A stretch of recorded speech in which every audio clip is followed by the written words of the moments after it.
Masonry manual tool. बांधकाम करताना वीट आणि दगडांच्या मधोमध सिमेंट, रेती, पाणी मिश्रित थर लावला जातो. याला सामान्य भाषेत मिश्रण म्हटलं जातं.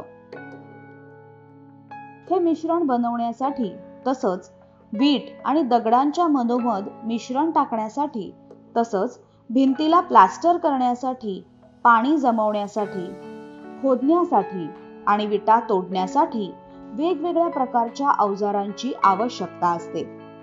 चला तर मग या सर्व अवजारांची आपण माहिती जाणून घेऊयात. मिश्रण बनवण्यासाठी आवश्यक वस्तू: घमेलं,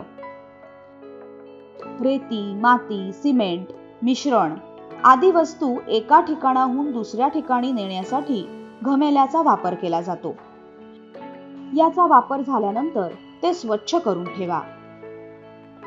फावडं, माल किंवा मिश्रण एकत्रित करण्यासाठी, कॉन्क्रीट उचलण्यासाठी, मिश्रण एका ठिकाणाहून दुसऱ्या ठिकाणी घेऊन जाण्यासाठी फावडं वापरलं जातं. याचा वापर झाल्यानंतर ते स्वच्छ करून ठेवावे. मातीची चाळण, रेतीमध्ये लहान लहान दगड, शंख आणि काही प्रमाणात कचरा आढळतो, ज्यामुळे कॉन्क्रीटची गुणवत्ता कमी होते. त्यासाठी कॉन्क्रीटचं मिश्रण तयार करण्यापूर्वी रेती चाळून घेणं गरजेचं असतं आणि हीच रेती चाळण्यासाठी चाळणीचा वापर केला जातो. गेज बॉक्स, रेती किंवा माती मोजण्यासाठी गेज बॉक्स वापरतात. त्याची लांबी 1 फूट, रुंदी 1 फूट आणि उंची 1 फूट 3 इंच असते. व्हील बॅरो, रेती, माती, सिमेंट, मिश्रण आदी वस्तू एका ठिकाणाहून दुसऱ्या ठिकाणी वाहून नेण्यासाठी व्हील बॅरोचा उपयोग केला जातो. याचा वापर झाल्यानंतर ते स्वच्छ करण्यास विसरू नका. भिंत बांधण्यासाठी आवश्यक अवजारं: थापी, 2 विटा किंवा दगडांमध्ये मिश्रण भरण्यासाठी थापी वापरली जाते. पॉइंटिंग ट्रॉवेल, 2 विटा आणि दगडांमध्ये मिश्रण पसरवण्यासाठी आणि त्याला योग्य आकार देण्यासाठी पॉइंटिंग ट्रॉवेलचा उपयोग केला जातो. बोलस्टर चिझल, विटांना योग्य आकारात कापण्यासाठी बोलस्टर चिझलचा उपयोग केला जातो. लाईन दोरी, भिंत बांधताना विटा किंवा दगडांची समान पातळी तपासण्यासाठी लाईन दोरीचा उपयोग केला जातो. वॉटर लेवल पाईप, यामध्ये एका 10 ते 15 मिलीमीटर व्यासाच्या पॉलिथिन ट्यूबमध्ये पाणी भरलं जातं.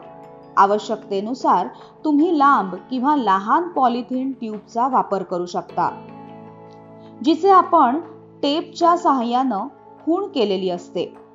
तिथे आपण पाईपच्या एका टोकाने वॉटर लेवलला स्थिर ठेवून दुसऱ्या ठिकाणी त्याच उंचीवर पाईपच्या दुसऱ्या टोकाने वॉटर लेवल निश्चित करू शकतो. एका विशिष्ट स्थानावर पाण्याची पातळी स्थिर होते. जर आपण पाहिलं तर लक्षात येईल की दोन्ही ठिकाणी पाण्याची पातळी समान आहे. तिथेच नेमकी आपण खूण करायची. अशाच पद्धतीने आपण टेप न वापरता सुद्धा पाण्याची पातळी मोजू शकतो. ट्यूबचा वापर झाला की त्यातील पाणी काढून टाका. स्पिरिट लेवल, स्पिरिट लेवल हे एक पातळी मोजण्याचं टूल आहे. कोणत्याही भागाचा पृष्ठभाग सपाट आहे की नाही हे आपल्याला स्पिरिट लेवल टूल वरून कळतं. काटकोन, 2 भिंतींमधील कोपऱ्यामध्ये 90 अंशाचा कोन येतो की नाही हे तपासण्यासाठी काटकोनाचा उपयोग केला जातो. बॉटम पट्टी, माल किंवा मिश्रण काढण्यासाठी आणि पृष्ठभाग समान करण्यासाठी ह्याचा उपयोग केला जातो. बॉटम पट्टी ही लाकडाची किंवा ॲल्युमिनियमची असते. पत्रा, प्लास्टर केलेल्या भिंतीचा वरील भाग गुळगुळीत करण्यासाठी पत्र्याचा उपयोग केला जातो.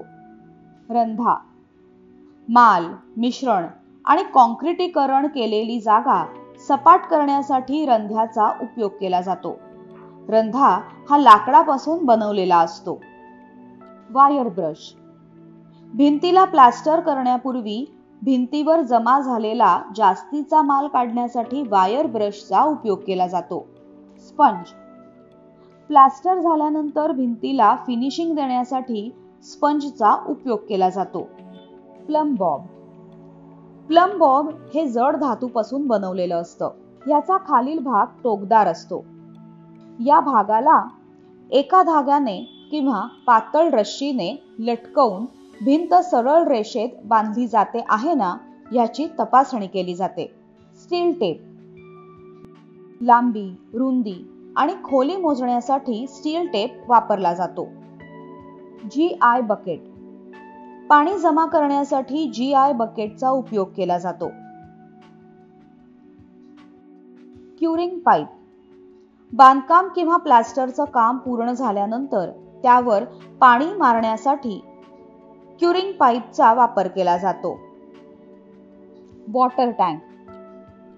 बांधकामाच्या वेळी पाणी साठवून ठेवण्यासाठी वॉटर टँकचा उपयोग होतो. लक्षात ठेवा, या सर्व वस्तूंचा वापर करून झाल्यावर ती स्वच्छ करून त्यांच्या जागी पुन्हा ठेवा.